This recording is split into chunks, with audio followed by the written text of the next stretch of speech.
Yes. Hi. Wendy, How you doing? how are you? I'm doing good. Man, the weather is looking good. You like this weather? Yeah, it's looking good. Now, I like it sunshine. is taking me to Limuru. Hasa huko Seattle, Washington. Okay, not Seattle, Washington. By the way, people say think Seattle. No, Seattle is a city in the Washington state. Yeah. And actually, to make the matters worse, it's not even the capital city. It's not. But it's so popular. It's a port. Wow. Yeah. How are you? I'm good. You're looking good. Thank you. Yeah, you're Thank you looking so good. much. Thank you. No. Yes. So now, Wendy Mwangi, say hello to our people. Hey, watu. Habari from Washington. Tuko mtaa wa Lakewood. We're in Lakewood, Washington. We're about 40 miles from Seattle, the famous. And I'm happy to be here with Captain Wanjeri. Yes. Jerry. Yeah, and Jerry is my mom. Yes. I always say I pride with my mom. Guess what? Yes. My mom is Jerry too. Jerry. And right here in the Washington state, in a small town called Lakewood. Wakenya huku ni wengi. But anyway, tell me, the last photo I saw was with the ankle bracelet. Now, let me call it that. I don't know what that is. I want us to look, what is that was on your leg? It's called a scrum alcohol monitor. A scrum alcohol monitor. Yes, SCRAM, scrum monitor. Now, this was mandated by the court. Okay. Yes. So, how did you get there? Hey, maisha, depression kidogo, anxiety, and just a slowly but gradually increasing habit of drinking. Slowly, but gradually growing. Increasing yes. habit. Yes. Ya kukunywa. Nakunywa tu. Yeah. And you know, the thing about alcohol or any of these substances that we use for recreation, you don't know when you're crossing over to the dangerous side.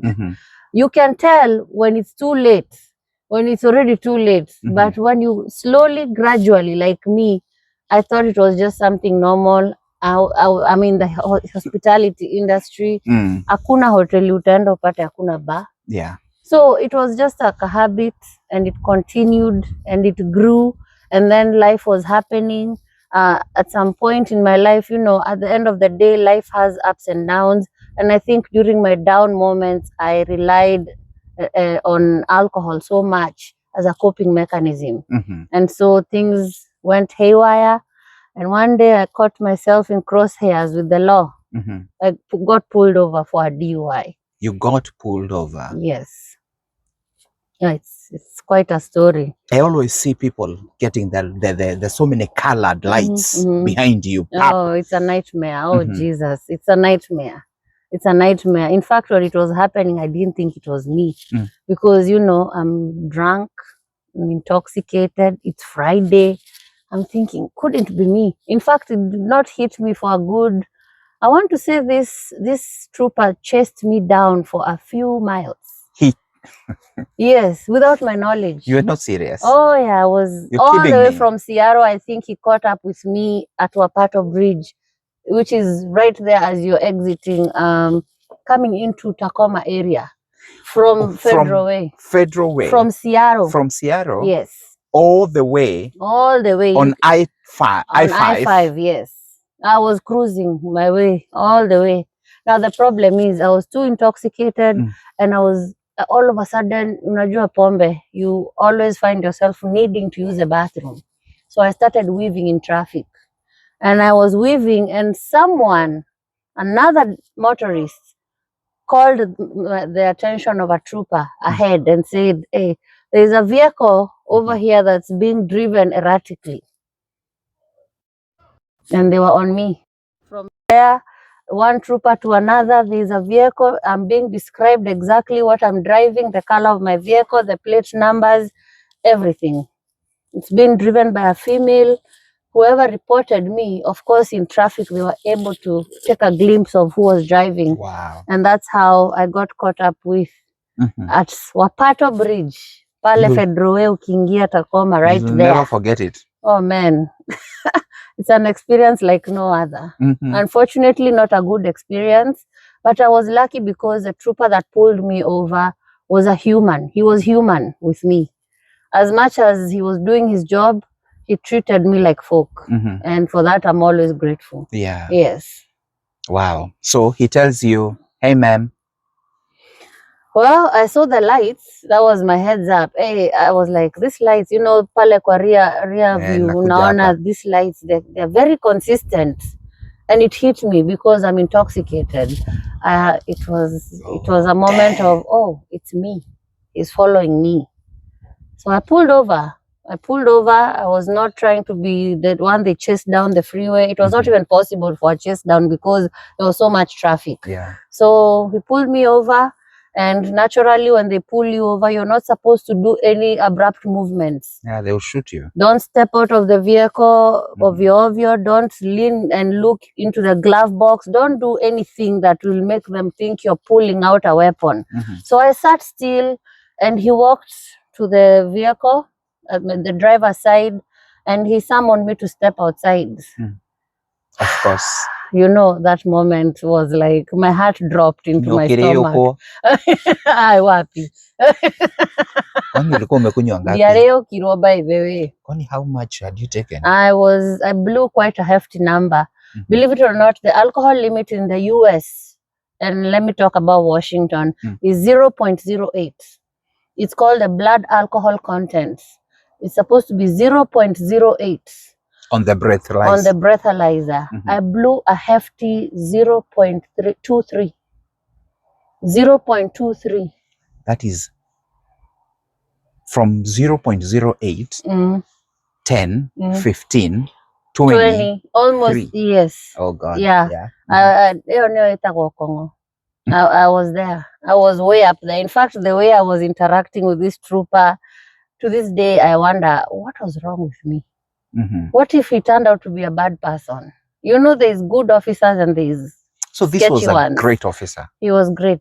In fact, he looked like George Clooney. I even told him, you look like George Clooney. Oh my. I was joking with him because you see, niko pale, you know. Maji. Niko maji, vizuri tu. So he told me, ma'am, step outside the vehicle.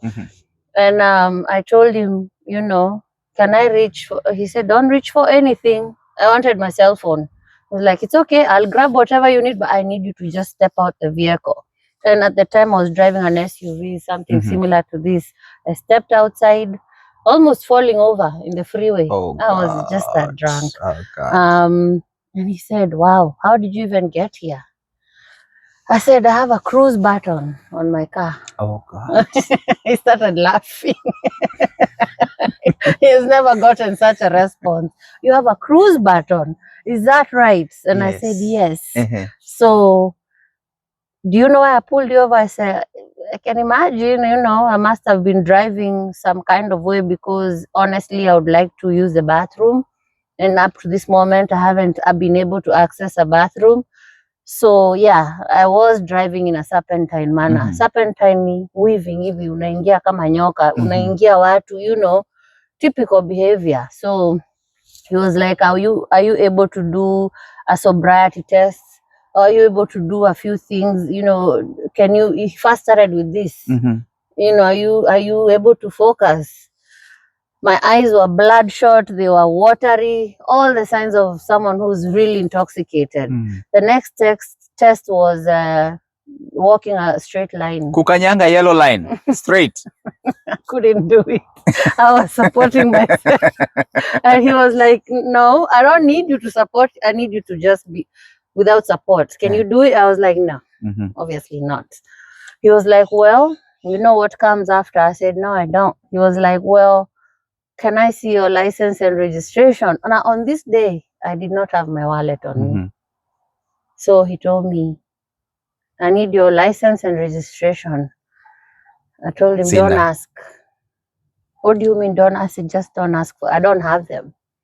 I was like, okay, we can deal with that later. Now, I need you to, like lalia gari, you know, and let me see your hands behind you. So You're now under arrest. I'm very much under arrest. And I was like, my phone, mimi focus yangu ni phone na sijui ni nini mbaya. He was like, relax, I got you. Your phone atuachi. In fact, hata kifungu siache. kwa sababu you know hii gari hauwezi drive. So this car, as of this moment, I'm going to impound it, and as for you, I have to process you. So man. Pingu, nyuma ya SUV, he has a very nice SUV himself. Look at this girl. Oh God. I would be crying. I was thrown back there, and he told me now, Miss, I need you to just, you know, tell me what your address is first. You know, he would like to know where I was going. So I had to give him an account of where I was coming from and where I was going. I told him, as a matter of fact, I'm 4 minutes away from home. Let me tell you, Captain, people get caught in their most comfortable area. Si kwa neighborhood ujui. It's in the neighborhood that you're most familiar with that you will get caught. You know why? It's your turf. You know your road very well. So for me, from Opato Bridge to home, it was 4 minutes. That's all it took. Kutoka Seattle. Remember, I live in Tacoma, so all the way, I want to say more than 25 miles. I was just doing the most on the highway. Wow. So that's how I got, you know, arrested, got put in the SUV, and he threw me in the back of his vehicle. Not a very spacious vehicle back there, because it looks like a cage pretty much. It's actually a cell. It's a cell on its own, and all you have is a little small window to communicate with him. And he went to his seat in the front, and I remember asking him, so let me ask you, you guys pull people over for using their phones while they're driving, and you have a laptop? He started laughing again. He was like, you are funny. I said, I know. By the way, you are. He's like, you're very funny. You're a very interesting character. Yeah. He's like, the laptop is my office. This vehicle, as you look, this is a station in itself. So yes, I do have a laptop. I was like, I find that very odd. He was like, let me be the one to ask the questions. Okay. So I'm a checker, but at the same time he's laying the law. And I told him, look, sitting back here is triggering me. My knees are uncomfortable. In fact, my legs are getting numb. You know, I was just giving him a scenario, and it's true. I do not like closed spaces. So I told him, is there a way I can sit at the front of your vehicle? He was like, wow. Wow. It's a confidence for me. I was like, I'm just being honest. Like, this space right here is not going to work for me. I want you to remember, Bado's gender bathroom. I haven't used the bathroom yet. Oh God, make sure that you don't do it there. You said it. Yeah, I did. I know you're laughing with me, not at me. Because let me tell you, the inevitable happened in that state trooper's vehicle. Really? Yes. And guess what? My alcohol kept telling him, I need to use the bathroom. And he's looking at me like, Usha, you've already done it. So, hata hukujua? No. Oh my goodness, dear cops. That drunk. Dear cops. As much as we hate them, they cause us anxiety. Yes. But this particular one, he found me, and he was a good one. He really treated me, even in that moment, that embarrassing moment, he still treated me with dignity. So he moved me from the back of his vehicle and put me at the front. With all your wet? Yes. Oh God. And you know, zile viti, they are like plastic. It's a different material. So he told me, but you have to do something for me. I said, what? I'm gonna need you to take a breathalyzer. That's the deal. If you don't take the breathalyzer, because people do refuse to take them, then I cannot move you to the front. Mimi nikasema deal. Akanijua, I got you. He moved me. I still have my handcuffs though, and he closed the door, and then he went back to his side and he handed me the breathalyzer. And he instructed me how to do it. I blew it genuinely. I was not trying to BS him at all. And the number that's read on his laptop screen was quite high, and he said, are you for real? I was like, what? I blew a high number, didn't I? He was like, oh my goodness, yes. Look at that number. I think it came to 0.233. I remember. That's high, yeah. He was like, this cannot be right. He said, I need you to blow it again. This time, give it a good blow. I blew, and actually it was higher. It was 0.28. I was like, young lady, this is way too high. Do you know the alcohol limit? I was like, yeah, it's 0.08. So how are you blowing such a high number? I said, I'm from Kenya. We are tolerant. I'm sorry, but he was like beside himself, like, wow. He was like, now from there, he did the due diligence. He printed out the numbers, and actually, it says on the report that he took me to the station, but I now realize the station was his vehicle. From there, it was the address. Of course, I've messed myself, so now he needs to take me home. And he told me that vehicle, do not request that vehicle before 12 hours are over. I need you to not get that vehicle before 12 hours are over. Do you understand? I said yes. So gari ikabebwa. And he took me home. Oh, ikabebwa ikapelekwa kwa impound huko. Okay. Yeah. Because it's on the freeway, it's in the way of other motorists. So he had a colleague take care of that. Okay. So he took me home. It was quite near. He even told me, you are not wrong. You even know how far you are from home. I was like, I told you it was less than 5 minutes. So this officer dropped me off at home and told me, I need you to go in there, clean up, get some rest, and think about your life. Out of the whole process, that's really what that is the one that got me. He told me, I need you. I am looking at you and you look like you could possibly be my daughter. That's tough, eh? That was hard. That was hard to hear. Can you repeat it? He said, I need you to go in there, clean up, get some rest, and think about your life. And even gave me his business card, which I am so heavily looking for up to this day, because I've moved since then. And I found that very strange. I think that was favor from God, because which officer, which one? Kwanza state trooper. You know, troopers have jurisdiction over. Trooper can pull you over in your driveway, on the freeway, wherever. So I really did take his instructions, and I went home, and first of all I knocked out. I took a shower and passed out for hours, and then I woke up, and now the whole thing was now playing out again in my head, and I was like, wow. And actually saw the business card. It hit me, this really happened, because when the whole thing was happening in my head, it looks like a dream. It's like an outer body experience. Wow. So when I came back to myself, I realized, wow, I was actually brought home by State Patrol, and he actually left this card for me. And of course, there was instructions to report to the King County courthouse on a certain day. He gave me the full paperwork.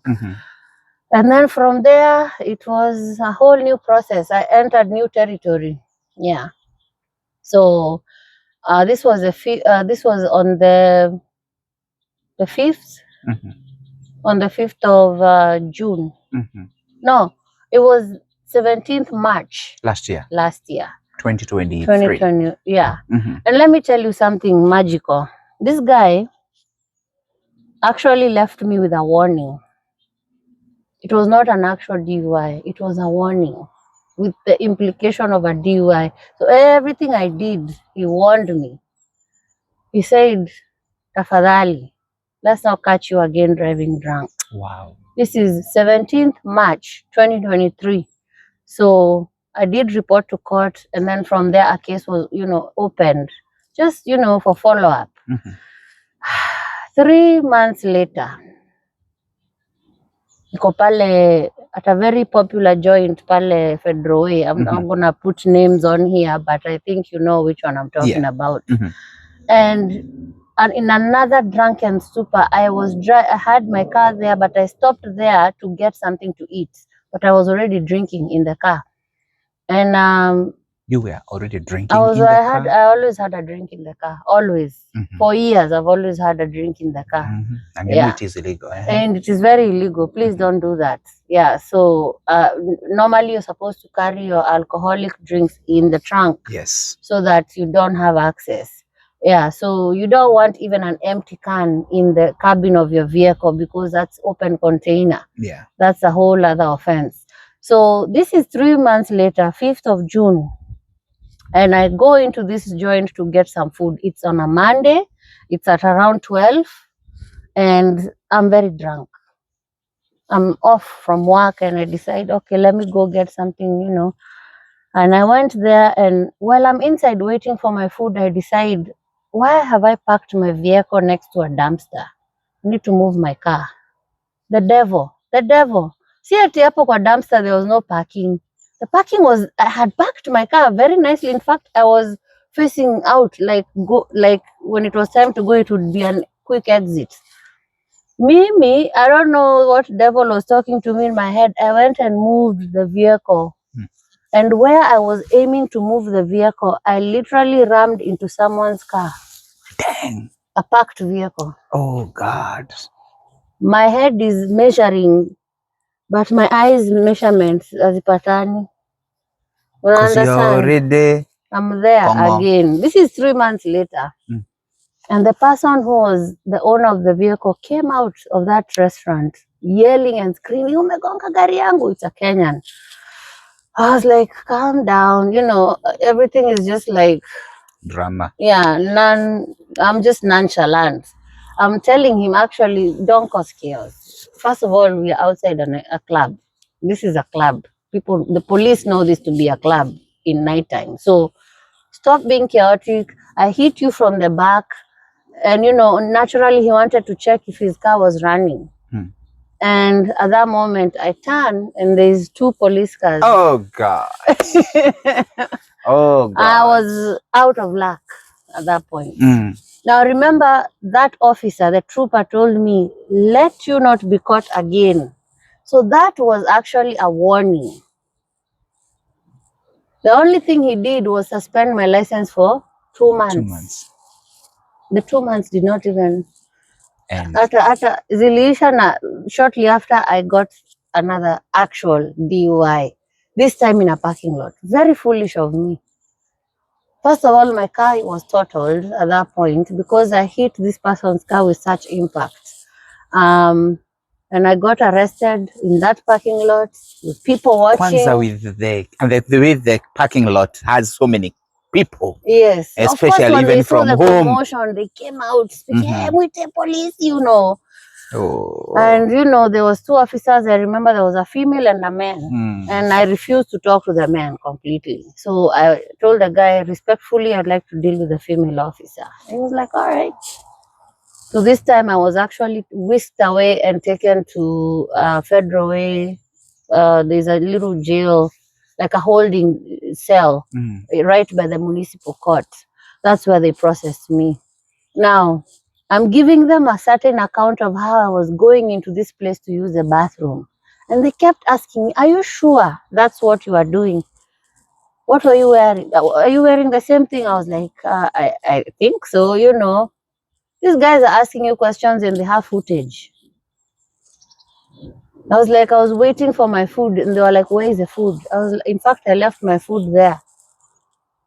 They showed me the whole footage of how I was behaving. Are you not the one wearing that shirt? Isn't that you walking in and out? Who are you talking? In fact, I was talking to people, you know, like they saw the whole process of how I got out, moved the car, got into someone else. It was just a mess. At that point, you're done. I'm done. Now, remember, this other warning was in Pierce County. This now is in King County. So that was the 5th of June, 2023. I saw a magistrate immediately and they gave me 1 hour to call someone who is sober to come and get me. I did not even want to call my mom at this point. I called my brother, he was too far away. I called a friend or 2, they are all working. It's Monday. So in the end, the person that came to get me was my pastor, Pastor Elias Mburu. That was a very interesting ride home. And trust me, he could tell I was drunk. Pastor Elias, thank you so much. thank you, my Pastor. brother. Yeah, I call him my covenant brother. Yes, he really did come and pull me out of that place. Otherwise, I was going to jail. So he came very quickly because mom was working very far away. She was in Kirkland, I believe, and she couldn't make it with the timeline they were giving. So she called the closest person, and it happened to be him. So he came, and now from there, now I entered a whole new world. The courtroom was home for a very long time. I was given instructions of where to go. I was told to, with the magistrate I saw that day, they told me by this day, 3 days later, by 72 hours, you must have reported to an office in Tacoma somewhere. Where do you live? I said Tacoma. Go there. There's an office called To Watch Monitoring, and get an anchor monitor installed immediately. So that is where now you got the Scrum. Yes. Alcohol detector. Yes. Remember, at this point, they don't even know of this other warning yet. God. They have no idea. Because it is 2 different counties. Yes. The jurisdiction had not communicated yet. But it would come a time somewhere in the courtroom, the prosecutor mentions, it appears that this person, in fact, has another DUI in another county. We're trying to figure out which county. We don't have those details yet. And it hit me. I was like, oh my goodness, I'm about to get hit by 2 DUIs. So I got the Scrum monitor installed, and as you can imagine, it was like an alien experience. Your leg is not yours anymore. The state owns it at that point. So and it's, you know, it got configured. It was very uncomfortable. In fact, I remember having problems with numbness and all these things because it's quite heavy. It's quite... Oh, it's heavy. It's a little weighty, yeah. Very heavy, very uncomfortable. I had numbness. I didn't know what I was signing up for. And you know, once they install this thing, there's a contract you sign there. Apparently, this thing I would have to pay for out of my pocket. Oh, you pay for it? Yes, you pay for it, number one. I did not know, like, the services where you can request financial assistance. But this is only in cases where, very special cases, very special cases. So I got lucky because I had not been working. So they considered me for that. Because I asked, again, you have to ask questions through this process. You have this document that's big and fine print, and you're told sign here, initial here. You don't know. You don't have time to read. You already have the thing installed on your leg anyway. And you said it is like a kufuli. It's heavy. You cannot unlock it. You cannot submerge it in water. So how do you shower? You will shower, but it will be... If you even try to go into a bath, for example, it will send a violation to the courthouse. Let me tell you, I got 4 violations within the first 2 weeks of having the anchor monitor installed. Because of water? Because of using the wrong products. Body wash, lotion, these things do have alcohol. Believe it or not. Oh God. I'm talking about any kind of alcohol, even rubbing alcohol. You cannot be hata sanitizer. Nothing. Inatuma signal kule with a graph inaonyesha hapa kulikuwa na surge. You know, man, let me tell you. So you have to come and tell them, no, it was this. Once you violate, the court is very quick to send you information like you have a court hearing on this day. And let me tell you, you must have your address updated there because they send those documents quick. Within 2 days, they've sent out a document. So if you have an address that's not consistent, you will miss your court hearings. And that's another violation. In fact, that's a bench warrant. So at this point, if you have a bench warrant, you can get pulled over for any reason. Or if maybe you experience a mishap on the road, you can get pulled over. And you can...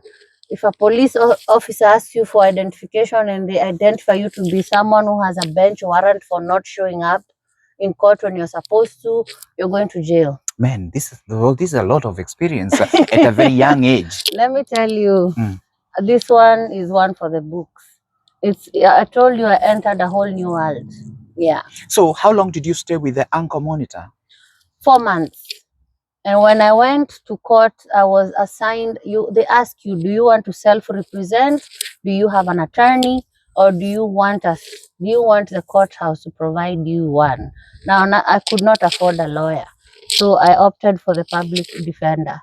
You must always try to get one elected for you in cases of a DUI. You don't want to self-represent because these people know the legal jargon that is used in court. You cannot self-represent unless you're an attorney yourself. So I opted wacha huyu mtu a handle hii maneno, and he would explain to me a lot of the processes. He would tell me, now you have to go home and change all your products. Did you read your contract? Of course I did not. Wow. I did not. Where would I have done that? Mi nilichukua nika sign hapa, you know. I didn't take the time to read. So for that, it cost me 2 weeks going in for violations. And you know, the more you show up there for violations, the more you look like you're not serious. You look like you're not even trying. And the judge, you can just tell this person is getting impatient with you. And they keep telling you, if I see you here again, I will have no choice but to lock you up. Wow. So now at that point, I started paying attention. I went to the store and bought non-alcoholic products, and it was game on from there. Wow. Yeah. Wow. Thank you so much. What is your message to, what was your lesson out of all this experience? Your biggest lesson? If you have things in life that you're dealing with, emotions, traumas, things that bother your spirit, you know, get help. Don't self-medicate, because the level of which I was drinking was to self-medicate. It was not for fun anymore. I was now chasing a high, chasing that, you know, feeling of feeling normal. But underneath, I had issues that needed to be addressed. Yes. Good. The society may not understand when we have issues that are underneath, and sometimes they add insult to injury. Yeah. I would say this process taught me not to care. Not to care. Care about yourself.